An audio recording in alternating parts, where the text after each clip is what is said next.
যদি আপুনি PM আৱাস যোজনাৰ পৰা ঘৰ বনাবলৈ ইচ্ছা কৰে তেন্তে আপোনালোকৰ কাৰণে এটা ভাল খবৰ আছে হয় এতিয়া প্ৰধানমন্ত্ৰী আৱাস যোজনাত 18 লাখলৈকে বছৰত ইনকম কৰা লোকেও ঘৰ বনাবলৈ আবেদন কৰিব পাৰিব ইয়াৰ কাৰণে আপোনালোকে বেংকৰ পৰা লোন ল'লে সাবসিডিও পাব ইয়াৰ লাভ উঠাবলৈ হ'লে PM আৱাস যোজনাত আবেদন কৰিব লাগিব তো ইয়াত কি হ'ব পুৰা স্কিম জানিবলৈ ভিডিওটো স্কিপ নকৰাকৈ চাই থাকক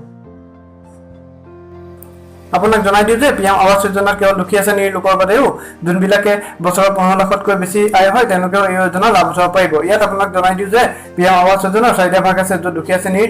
লোকৰ কাৰণে 2 লাখত ঘৰ দি থকা হৈছে আৰু 2 নম্বৰত কেঁচা ঘৰবিলাক পকা কৰিবলৈ 2.5 লাখ টকা পাব